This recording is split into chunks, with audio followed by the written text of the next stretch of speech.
Hello అండి, అందరికీ నమస్కారం. Welcome back to my channel అమ్మ దీవెన. ఈరోజు మీకు నేను స్కూల్ యూనిఫామ్స్ ఉంటాయి కదా పిల్లలవి, సో అవి బాగా మురికి పట్టి ఉంటాయి. తెల్లవి లైట్ కలర్ డ్రెస్సులు ఉంటాయి కదా పిల్లలవి, sports dress, regular uniforms. Dark colour అయితే పర్వాలేదు, లైట్ కలర్స్ వాటికి ఎలా వాష్ చేసుకోవాలో జస్ట్ చిన్న టిప్ అండి. కాస్టిక్ సోడా ఉంటుంది కదా, బయట హార్డ్వేర్ షాప్లో దొరుకుతుంది. సో అది నేను తెచ్చుకున్నాను. యాక్చువల్గా ఏరియల్ అవన్నీ నాకు వర్కౌట్ అవ్వట్లేదు, సో అందుకని చెప్పి కాస్టిక్ సోడా తెచ్చుకున్నాను. యాక్చువల్గా ఇవి ఏదైనా బ్లాక్ అయితే అవి లేకపోతే మురికివి క్లీన్ చేసుకోవడానికి వాడతారు కదా హార్డ్వేర్ వస్తువులు, కానీ నేను ఇలా ట్రై చేసి చూశాను. కొద్దిగా కాస్టిక్ సోడాని ఒక స్పూన్ తీసుకొని ఒక 4 యూనిఫామ్స్కి 2 జర్కిన్స్కి అండి బకెట్లో అలా వేసాను. ఒక స్పూన్ వేసుకున్న తర్వాత ఏదో ఒక లిక్విడ్ ఉంటుంది కదా మన దగ్గర బట్టలు వాష్ చేసేది, ఆ లిక్విడ్ సర్ఫ్ ఏదో ఒకటి వేసుకొని బకెట్లోకి ఇలాగా హాట్ వాటర్ తిప్పానండి.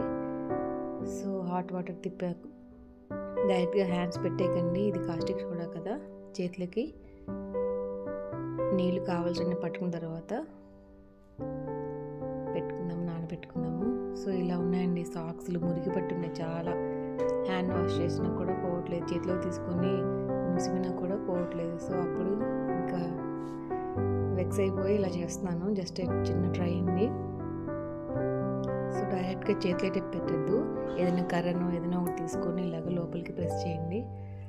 సో నా దగ్గర కరోనా టైంలో కొన్ని గ్లౌజెస్ తెచ్చుకున్నాం మేము. సో ఆ గ్లౌజెస్ కూడా పెట్టుకొని వెన్నీళ్ళు పట్టిన తర్వాత కొద్దిగా గోరువెచ్చగా అయిన తర్వాత నా చేయి పెట్టగలను అన్నప్పుడు పెట్టాను. కానీ గ్లౌజ్ వేసుకొని ఇలా పెట్టుకుంటే అది కెమికల్ కదా, చేతులకి హామ్ అవ్వకుండా ఉంటుంది.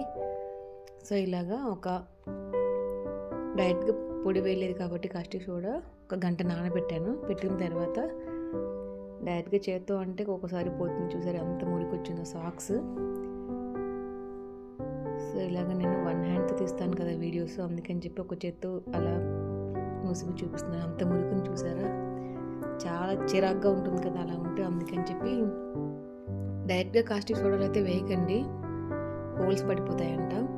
సో నానబెట్టిన తర్వాత ఇలాగ తీసి మళ్ళీ మన దగ్గర బ్రషెస్ ఉంటాయి కదా, ఆ బ్రషెస్ పెట్టి ఏదైనా మనకు మురికి ఉన్న దగ్గర పెట్టేసి మొత్తం ఇలా క్లీన్ చేసి ఆరేసానండి. సో ఈవినింగ్ ఇలాగా ఆరిన తర్వాత చూస్తే మొత్తం పూర్తిగా పోలేదు కానీ సమ్వాట్ బెటర్, కొద్దిగా పర్వాలేదు.